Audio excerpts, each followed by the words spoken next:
अब आप सोचते होंगे वो दो नेमतें कौन सी?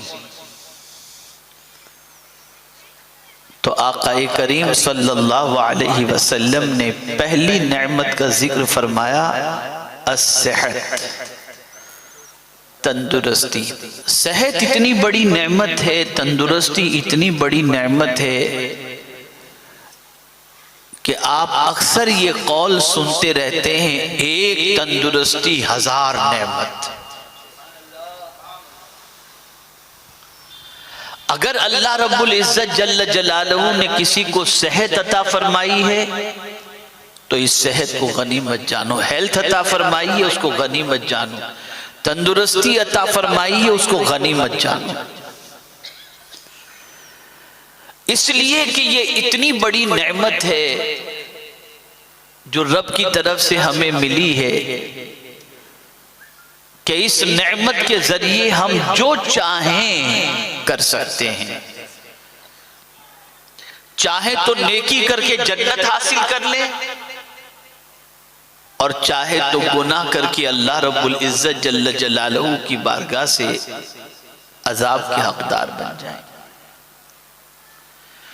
और जितनी भी बुराइयां इंसान करता है वो सेहत के जमाने में करता है, बीमारी के जमाने में नहीं करता।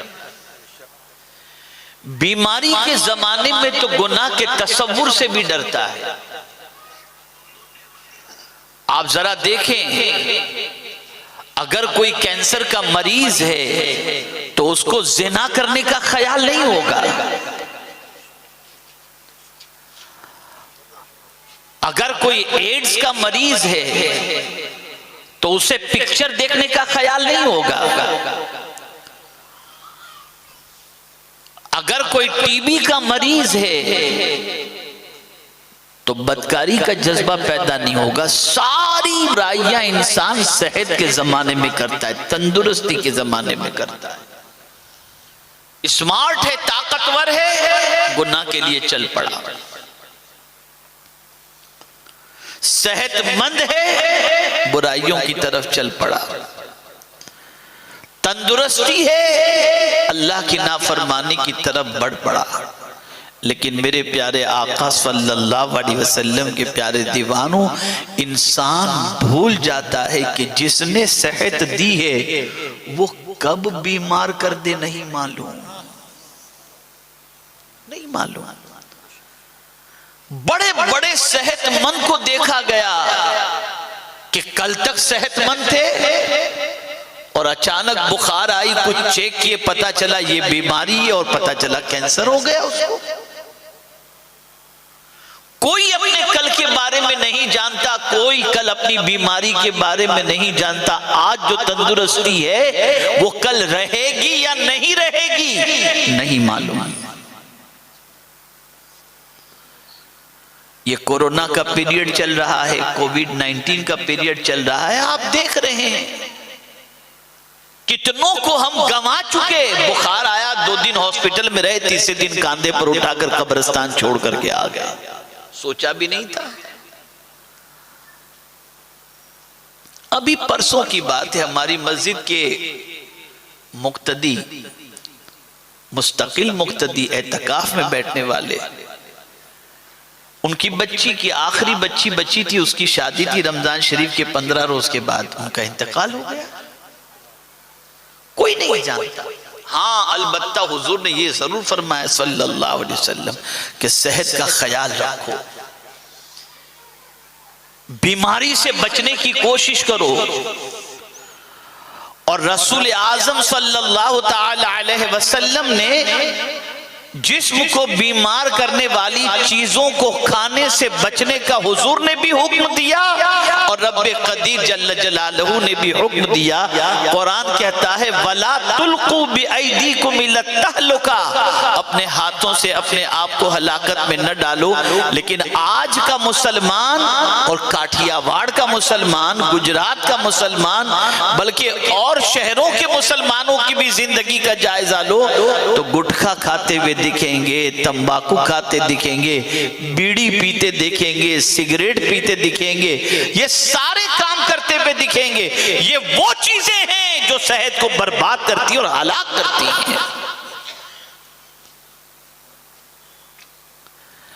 है रसूल गिरामी वक़ार सल्लल्लाहु ताला अलैहि वसल्लम के दीवानों, सेहत अल्लाह की बहुत बड़ी नेमत है, तंदुरुस्ती अल्लाह की बहुत बड़ी नेमत है। सेहत के ज़माने में, तंदुरुस्ती के ज़माने में अल्लाह की बंदगी ज़्यादा से ज़्यादा करो, अल्लाह की इताअत ज़्यादा से ज़्यादा करो, अल्लाह की फरमाबरदारी ज़्यादा से ज़्यादा करो। ये नहीं कि अल्लाह ने तुम्हें ताकत अता फरमाई, तवानाई अता फरमाई, तो अपनी ताकत, तवानाई और सेहत का इस्तेमाल गुनाहों के अंदर करते चले जाओ, बदकिरदारी में करते चले जाओ, बुराइयों में करते चले जाओ। मैंने बहुत सारे जवानों को जवानी की जिंदगी में बदकिरदारियों में गिरा होने की वजह से तबाह होते देखा है, बर्बाद होते देखा है। अपने हाथों से अपने आप को फारिग करने वाले, हाथों से ज़िना करने वाले जवानी के अंदर ढलते हुए हमने देखे हैं। अल्लाह अकबर।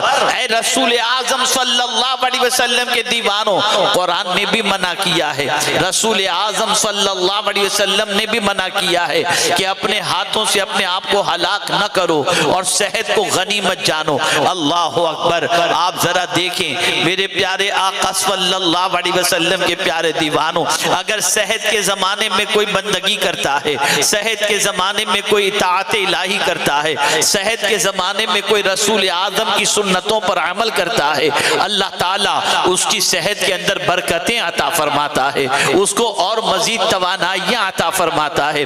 आपने कभी महसूस किया, कभी आपने जायजा लेने की कोशिश की कि जिनके पास सेहत थी और सेहत के जमाने में जिन्होंने नेकियां नहीं की, अल्लाह अल्लाह, वो बुढ़ापे की जमीन पर, बुढ़ापे की दहलीज पर पहुंचने के बाद कफे अफसोस मलते हुए दिखाई देते हैं। आपके पास सेहत होगी तो आप एक रकात की बजाय दो, दो की बजाय चार, चार की बजाय 40, 40 की बजाय 60 आप ये पढ़ने की ताकत रखेंगे। सेहत होगी तो माँ को कांधे पर बिठाकर हज कराने की सआदत हासिल करेंगे। सेहत होगी तो आप अपने बाप की खिदमत कर सकेंगे। सेहत होगी तो बीवी बच्चों के लिए कमाने की कोशिश कर सकेंगे। सेहत होगी तो आप अल्लाह की मखलूक की खिदमत कर सकेंगे। सेहत होगी आप हज कर सकेंगे। इसीलिए मेरे प्यारे आका सल्लल्लाहु अलैहि वसल्लम के प्यारे दीवानों, सेहत को गनीमत जानो, हेल्थ को बिगाड़ने से बचो, हेल्थ का ख्याल करो। मैं पूरी दयानतदारी के साथ अर्ज कर रहा हूँ, दुनिया का हर मुहक्किक इस पर तहकीक कर ले, आकाए करीम सल्लल्लाहु अलैहि वसल्लम ने कोई ऐसी ग़िज़ा इस्तेमाल नहीं फरमाई जिस ग़िज़ा की बुनियाद पर इंसान में सुस्ती पैदा हो जाए, इंसान ढीला पड़ जाए, इंसान सुस्त हो जाए। रसूल आज़म ने हमेशा वही ग़िज़ा इस्तेमाल की जिस ग़िज़ा को खाने के बाद इंसान चुस्त हो, इंसान सेहतमंद हो, इंसान तवाना हो। अल्लाह अकबर। शाह हबशा ने रसूल आज़म सल्लल्लाहु अलैहि वसल्लम की मोहब्बत में एक तबीब को मदीने मुनव्वरा भेजा। मैं आपको हेल्थ का नुस्खा बता रहा हूँ, सेहत का नुस्खा बता रहा हूँ, हेल्थी आप कैसे रह सकते हैं। अल्लाह अकबर। रसूल गिरामी वक़ार सल्लल्लाहु अलैहि वसल्लम के शहर पाक में शाह हबशा ने एक तबीब को भेजा जो उसके पास बहुत अच्छा डॉक्टर था। उसने कहा जाओ मदीने जाओ और मदीने में जो बीमार हो उनकी फ्री में खिदमत करो, उनका इलाज करो। तबीब मदीने मुनव्वरा पहुंचा और पहुंचने के बाद 6 महीने तक या बाद रिवायतों के मुताबिक 1 साल तक मदीने शरीफ के अंदर वो रहा, लेकिन मदीने में उसे कोई बीमार नजर नहीं आया। और 6 महीने के बाद उसने वापसी का इरादा किया। किसी से पूछा कि जरा ये तो बताओ, ये अजीब शहर है, यहाँ लोग बीमार ही नहीं पड़ते, आखिर वजह क्या है, यहाँ बीमार न होने की वजह क्या है? तो किसी बताने वाले ने बताया बीमार न होने की वजह ये है कि पैगंबर रहमत सल्लल्लाहु अलैहि वसल्लम ने हमें एक नुस्खा अता फरमाया है, और वो नुस्खा क्या है, बस उस नुस्खे पर हम अमल करते हैं, इसलिए अल्लाह ने हमें बीमारी से बचा के रखा है। पूछा वो नुस्खा क्या है? तो उन्होंने जवाब में कहा मेरे आका सल्लल्लाहु अलैहि वसल्लम ने फरमाया है भूख लगे तब खाओ, भूख लगे तब खाओ, और जब पेट में जगह बाकी हो हाथ खींच लो। इतना दबा के न खाओ कि सोडा का बोतल पीना पड़े। 7 अप पीना पड़े, पेप्सी पी करके धक्का मार के खाने को नीचे उतारना पड़े, ये इतना खाने से बीमारी बढ़ती है। सरकार सल्लल्लाहु ताला अलैहि वसल्लम ने इरशाद फरमाया है, जब तुम्हें भूख लगे तब खाओ। कभी ऐसा होता है इंसान कुछ खा लेता है जिससे उसका पेट भरा हुआ रहता है, अब वो रात को खाना नहीं चाहता इसलिए कि उसका पेट पहले से भरा है। वो परहेज करे, उसका पेट खाली हो तब वो खाना खाए। अपने आप को इन चीजों का आदी बना लो। जब खाना खाना हो तो पहले देख लो कि भूख लगी है या नहीं लगी। और इसी तरीके से जब भूख कुछ बाकी हो तो हाथ खींच लिया करो। तुम्हारी सेहत को अल्लाह ताला सलामत रखेगा, बीमारी से बचाएगा। और खाने में खास तौर पर इस चीज का ख्याल रखें कि मेरे प्यारे आका सल्लल्लाहु अलैहि वसल्लम के प्यारे दीवानों, उन चीजों से परहेज करो जिन चीजों को खाने के बाद बदन में काहिली पैदा हो जाए, बदन में सुस्ती पैदा हो जाए। पैगंबर रहमत सल्लल्लाहु ताला अलैहि वसल्लम ने अल्लाह की बारगाह के अंदर सुस्ती से पनाह मांगी, दुआ फरमाई, अल्लाहुम्मा इन्नी अऊज़ु बिका मिनल अज्ज़ि वल कसल। ऐ मेरे परवरदिगार, मैं तेरी पनाह तुझसे तेरी पनाह मांगता हूँ। किस चीज से? आजिज़ी और सुस्ती से। अल्लाह अकबर। रसूल आजम को ताकतवर इंसान पसंद थे, रसूल आजम को कमजोर और लागर और नातवा इंसान पसंद नहीं थे, इसलिए कि लागर और नातवा इंसान दूसरों पर बोझ बन जाते हैं, लेकिन ताकतवर इंसान की पोजीशन ये होती है कि वो दूसरों का बोझ उठाने वाला बना करता है। आज जब हम अपनी सोसाइटी के अंदर देखते हैं तो हमारी अक्ल दंग रह जाती है। हमारा मुसलमान सेहत का ख्याल नहीं रख रहा, हमारा मुसलमान सेहत की फिक्र नहीं रख रहा। हमारी कौम का बच्चा तंबाकू वाला पान खाता दिखाई देगा, सिगरेट पीता दिखाई देगा, बीड़ी पीता दिखाई देगा, बड़ी अजीब सिचुएशन उसकी नजर आ रही है। तो अपनी सेहत को गनीमत जानो। रसूल आजम सल्लल्लाहु अलैहि वसल्लम ने फरमाया, सेहत से गफलत न बरतो, खाने पीने में ख्याल करो, एहतियात बरतो। अब आइए मैं कुरान की रोशनी में सेहत की 3 टिप्स आपको देता हूँ, 3 चीजें आपको बताता हूँ। अगर 3 चीजों पर आपने अमल किया तो इंशाअल्लाहुल अज़ीम आपकी सेहत अच्छी रहेगी। आइए पहली आयत करीमा की तरफ मैं आपकी तवज्जो को मबजूल कराऊं। मिस्र के एक अजीम डॉक्टर ने इन 3 आयतों के जरिए अच्छी सेहत के हवाले से बताया कि अगर इंसान इन 3 आयतों पर अमल करे तो उसकी सेहत अच्छी रहेगी। आइए बताओ पहली आयत कौन सी है? कुरान मुकद्दस में रब ने फरमाया, कुलू वशरबू वला तुसरिफू, खाओ पियो और हद से आगे न बढ़ो।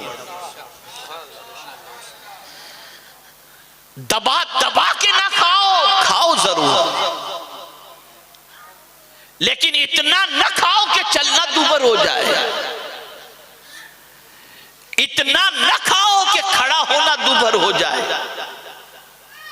इतना न खाओ कि तुम्हारे लिए तुम्हारा बदन भारी हो जाए। नहीं, खाओ जरूर, पियो जरूर, लेकिन हद से तजावुज न करो, इसराफ न करो। पैगंबर रहमत सल्लल्लाहु ताला अलैहि वसल्लम ने पेट के 3 हिस्से के बारे में फरमाया, एक में ग़िज़ा, एक हिस्से में पानी और एक हिस्से में हवा। आदमी इतना खा लेता है कि सांस लेना भी दुश्वार हो जाता है।